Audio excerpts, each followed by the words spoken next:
everybody. Thanks for coming. I'd like to talk a bit about the model that we've developed over the years for working in Palestine. First, I'll talk about the work that we do in providing services and not about the work that we do in development stuff. That's another stream altogether. We've become an organization that provides basic energy and water services to rural communities. We started doing only energy, but with time we expanded our operations. I think one thing that is very important to note here, the climate in which we work is not geographic climate, not by temperature, it is like the wider political, economic climate. I think it's very different from what most of other people have been presenting here. So we've developed a model of operations which I think carries, of course, some aspects that are transferable and might be interesting, well, everything I hope might be interesting, but might be transferable to other operational environments, but some of it is really very specific to the type of work that we're doing, to the type of climate. So hopefully, I don't know, we haven't been living in a communication vacuum over the last 100 years, so you know that there is a big conflict in the Middle East between Israel and some of the surrounding countries. Especially, this is a map of the West Bank. It doesn't have the rest of what's around, but the Mediterranean is kind of here. The West Bank was occupied by Israel in 1967. There is about 3 million Palestinians living in the West Bank. They are under Israeli occupation. I'll not go into the details of it. But in the 90s, there was a series of agreements which were supposed to lead to a resolution that didn't happen. But what they left us is with a legacy which is extremely problematic, in which Israel stays kind of the overall sovereign, but there is some partial Palestinian sovereignty over parts of the area. And specifically, we work in an area called Area C, which is kind of 60% of the area actually of Palestine. The lines, the borders were drawn in such a way that all Israeli settlements in the West Bank are inside Area C, and as few as possible of the Palestinians are in Area C. But still, that adds up to, you know, and it's anyone's guess exactly, but I would say 150,000 Palestinians that live in Area C. And what that means is that those 100,000 people are totally dependent on Israel for provisions of electricity, water, any services, planning rights, what have you. Israel obviously doesn't want them there, so you have a situation in which you have the sovereign is kind of actively trying to push those people away from that area by not providing them with, one of the things that they do is not provide them with any services at all. We work at the south of the West Bank, so this area around here, which is the edge of the desert. It's pretty high, 800 meters. It's heaven for renewable energy. There's tons of sun. There's lots of wind. So in this respect, it's very good. In everything, almost everything else, it's like not the nicest place to be living here. It's the edge of the desert, very little rainfall, and with climate change, we're kind of literally seeing over the last decade, really before our eyes, we're seeing desertification happening.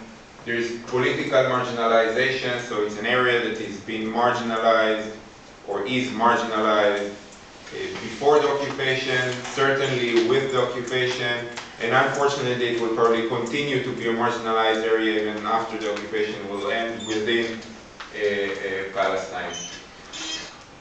There is a very strong process of man-made de-development. Many people here were talking about, rural, in extreme rural poverty in Africa, in Latin America.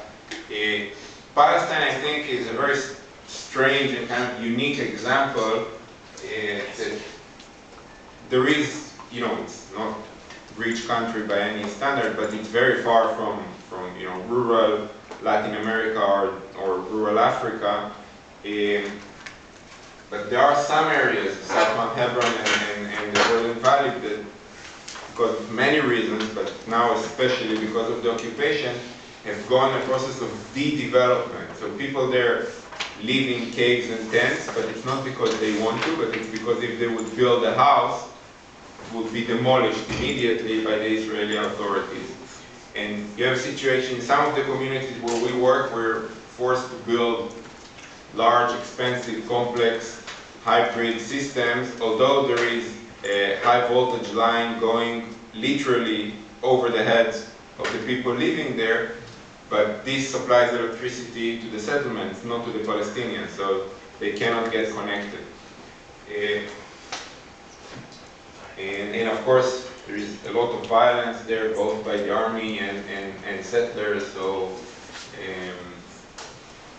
it's a very, very difficult neighborhood that we're working in. And in this respect, the whole reason for doing what we're doing, the motivation, can be put like on two separate pillars. So one would be, like everybody here we're talking about, the need to provide basic services, be it energy or water, to rural communities as a means to empower them, as a means to allow development, and basically as a human right.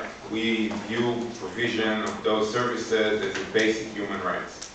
Maybe 100 years ago, electricity was not considered a human right, but I think in the beginning of the 21st century, provision of electricity and certainly of drinking water is a basic human rights, like political freedom and religious freedom and what have you. The other pillar for the work that we do is very idiosyncratic, is very local and very political. We're trying to support these families in their struggle to stay on their land. It's very simple. And although that's kind of very local, it has a very wide and important political meaning, because if you're talking about a viable, keeping alive the possibility of a Palestinian state, then you need Area C to remain Palestinian. And you need Palestinian presence in Area C because this is actually most of Palestine. And if those people are not there because life there is intolerable, then the possibility of a Palestinian state evaporates. So the work that we do is very much about helping these people to stay there and keeping the possibility of a Palestinian state alive. To these ends, we've installed 20 systems that provide electricity to about 2,000 people. A system is a system providing electricity to a whole village, a mini grid. We provide clean water services, and as we speak now, we're installing these systems that are run on a family basis and to all these 2,000 people, and hopefully it will expand even further. We build a local capacity to maintain and manage these systems, and we do, which is crucial to the work that we do, long-term stewardship of the infrastructure. So in this respect, we're kind of a hybrid organization between, as I said yesterday, between grassroots, political, activism group, and an electric utility. In this sense, we're kind of a tiny pico-electric utility. Few pictures just to get a sense of what we're doing. This is one of our systems. It has 48 solar panels outside. To our eyes, 2.5 kilowatt turbines. It's an AC bus. This is a big system providing electricity to a few dozen families. There's like 7 tons of batteries here and a shitload of SMA boxes and whatever. This is raising a turbine. I'm sure not many people here raise turbine at night, which is what we usually do because we don't want the army to catch us while we're doing it. So this is a standard practice we have. I think not many people do it. The water systems provide, there's a whole system pumping with this and that provides clean water. The capacity building in one of the caves that we renovated. This is our center of operations. It's a house. We actually built our center in the area where we work. We rented the house. That's actually the only house in the region that doesn't have a demolition order, which is why we rented it. And we made the center. It's an office and workshop and storage places. We provide a service. That's the core thing. We don't build a system. Building a system is part of this larger endeavor of providing a service. That service is electricity and now becoming also water. Users pay an electricity bill, which is not an income for Comet, but goes to a saving account for the long-term maintenance of the system. There is continuous maintenance and management, where management is crucial. Everybody here talk about the maintenance of the systems that are already running, but I feel that maintenance is, of course it's important, but there is also an issue of management of the systems once they are running. There's another family coming into that community. People connect devices that are, improvised, that they build themselves, and make shortcuts that leave the whole short circuit that leave the whole community without electricity. How do you deal with all these issues? And of course, payments. Payment is really crucial. It's not a lot of money, and it's like a whole lot of work to manage it, but it's really crucial to our methodology thing. It creates a sense of ownership about the system. It's not a gift, it's a service that they pay for, and it rationalizes the use of energy. And as strange as it sounds, the fact that people pay you money creates trust, but it's a process of building trust that is really crucial that it happens. People pay you money, and we are not the police. We cannot take them to court if somebody doesn't pay electricity. We don't have any, we cannot put people in jail, but we've built that trust that people pay us money because we've been there for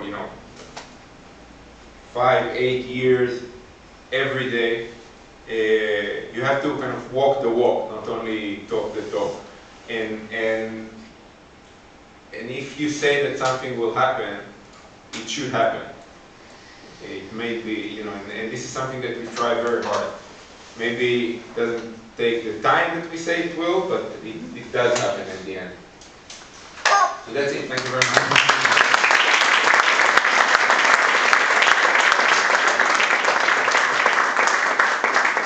Thank you very much to all of our presenters this morning.